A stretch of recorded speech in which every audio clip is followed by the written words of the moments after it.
players realising, if I'm honest, that there has to be a life after rugby, that their rugby careers are really short. They could be cut short extremely quickly by injury.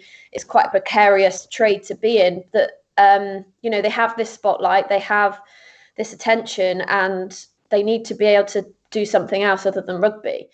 Hi guys, welcome to Fab Rugby. You join me, Craig, and Will from Young Rugby as we start a brand new series ahead of the new season. In this series, we'll be looking behind the scenes at some of the people that you might not know about. Yeah, in this series, we'll be having a look at some behind the scenes players and staff from all over the Premiership to find out what they do on a day-to-day basis.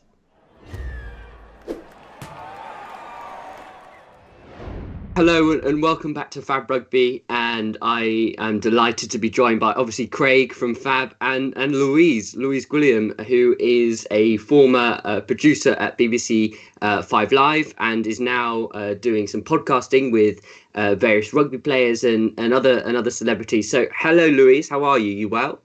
Hi, I'm very well, thank you. Working from home, but fortunately podcasting, as you can see, can still go on, so it's not the end of the world.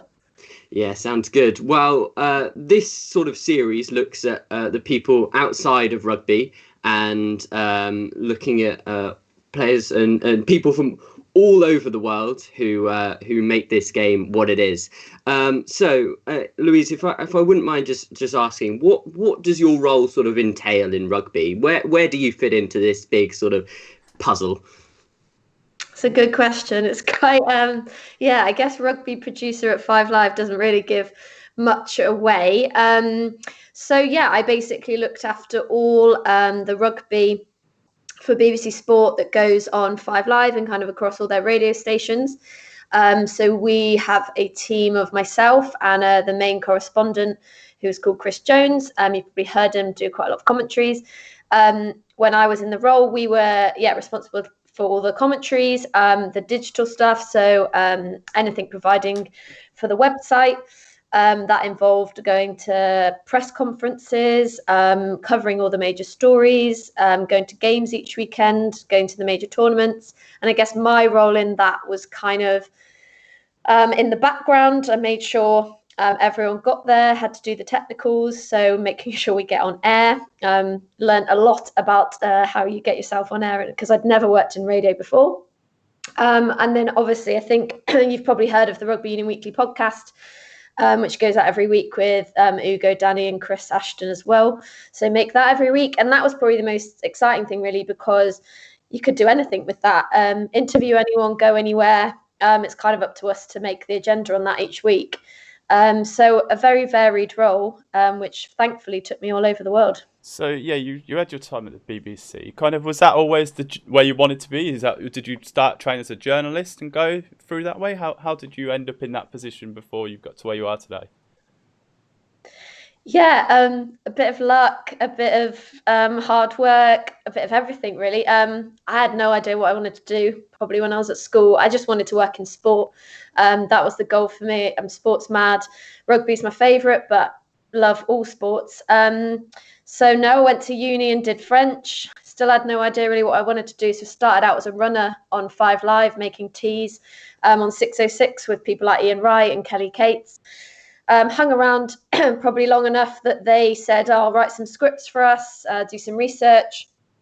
And then one summer when I was at uni, I got on like a BBC apprentice scheme, which was they trained you up to be a reporter, and I did that online. So got into the BBC after years and years of freelancing and working as a waitress and doing every job under the sun to finally write on the website, and ended up doing Six Nations match reports and live text, which I thought at that point was my dream job, that I'd never do anything better. I'm Welsh, obviously, from my surname, getting to commentate on a laptop on Wales v England in the Six Nations was just the dream.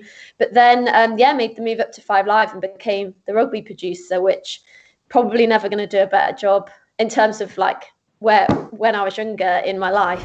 You've spoken about it a bit, but that sort of the camaraderie that comes around radio seems to be quite sort of it's all very regimented. You spoke about getting on air and getting on time, because obviously you have no visuals, so something like commentary has to be a bit more technical and a bit more descriptive. Sort of, how do you tackle the sort of presenting sport in an audio format? I guess the biggest contrast is when you turn up to what we call OBs, so outside broadcast, and there's a TV crew there. They have probably 50 people helping out. They have a big cart where they go and get all their dinners. They have food provided for them. They have the makeup people. They have everything.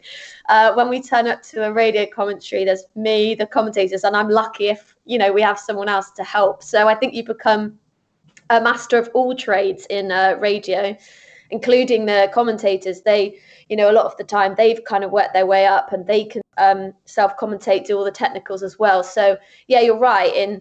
I've not worked in TV. I'd like to give it a go, but I think from my side in radio, you do all have to chip in. You all have to be able to do everything. And then on the actual commentary side, you're right, it is more technical because you're describing stuff to people that can't see anything, so you can't have long pauses. You can't say for example the number 7, because people can't see where the number 7 is, which is what you would do on TV.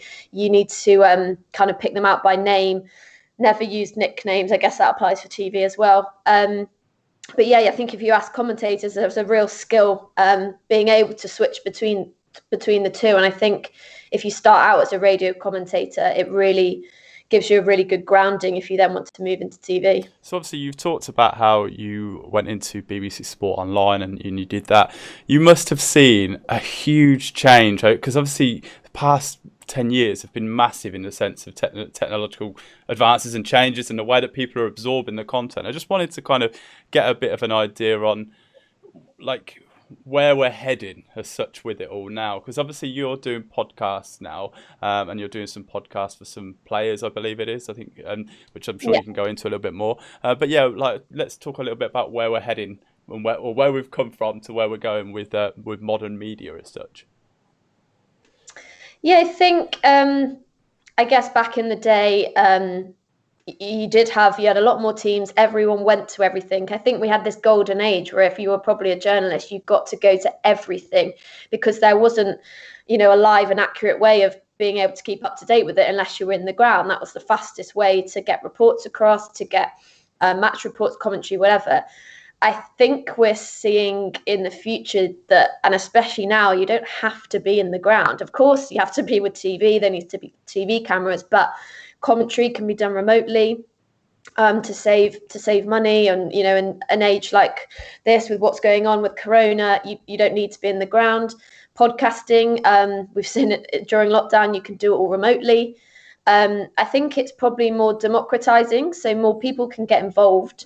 You don't have to work for an organization like the BBC or Sky to be able to be involved in the game and to have commentary on it or whatever. I think that's a plus side with the advances in technology, that it will mean a lot more people can get involved. I hope it doesn't mean that they think people don't need to be going to come for the games, because that would be a real shame if you don't have the commentators' excitement at being sat there on the halfway line on the World Cup final. I don't think we'll ever get to that point, but it could mean, to save money, you send less people to Premiership rugby, for example, or lower level rugby. You now do podcasts with players. What's the big advantage now we're seeing players do? So why are players suddenly deciding to do this? Because it's a bit out there for rugby players to be doing this kind of thing, is it not? Like old days, to keep yourself to yourself, sort of, and stiff upper lip and all that. So why are we now seeing players starting to express themselves, and will we see more? Well, it's quite funny because you get, most players don't like the media. They don't want to talk to them. When you're interviewing them, they don't enjoy it. It's their least favourite part of the day. Some of them do, but it's not their favourite activity. And then suddenly you get them on a podcast that they want to be themselves and they kind of want to use you. I think it's players realising, if I'm honest, that there has to be a life after rugby, that their rugby careers are really short. They could be cut short extremely quickly by injury. It's quite a precarious trade to be in, that they have this spotlight, they have this attention, and they need to be able to do something else other than rugby, and they need to be able to monetize it or whatever during that career. So a lot of them, when they come to the ends of their career, they start thinking, okay, what I'm going to do next. And not all of them want to be in the media, of course, but those that do have a personality and do have outside interests, that you see week to week when you go and interview them, the ones that you think, oh, I could hear them, I'd like to know more from them. You pick up on that, you kind of bank it, then you start, as they're getting towards retirement age, just having conversations with them. What is it you want to do? Have you thought about this? And a lot of them do it for a bit of fun. They have a lot of time in their day when they're not training and they're having to rest, do podcasting while resting, and doing recovery, or do media. I think they try it, they enjoy it. You get the sense of being in a team, and you get the sense of accomplishing something and working towards it. And I think they just end up enjoying it. And some of them are pretty good at it, as we've seen. We are making the Jo Marler Show. So I now work for a podcast. I'm a director of a podcast network just set up in Manchester. And one of our players we have recruited is Jo Marler. And it's not about rugby. Obviously, there are conversations in it about rugby. But it is Joe coming to the end of his career and deciding he needs to see what else is out there. So he is interviewing people with cooler jobs than him, as he says. So there's an episode in there with Tim Peake, the astronaut. We've got teachers, stunt women, tattoo artists. It's him and Tom Fordyce, who does the Peter Crouch podcast, basically learning about other interesting people in the world. And you get to know a lot about Joe as well. So if you've always been intrigued by Joe, who is a colourful character, as we all know, go and check out that series, because you'll get to know him a lot better. Thank you very much, Louise, for joining. It was great to learn about what you do. And I think that should hopefully give people a bit of a bigger view of not just rugby players and match officials and all that kind of stuff. There's a lot more people working in the game. So thank you very much. No worries. Thank you for having me. Cheers. Thank you. Bye. Bye.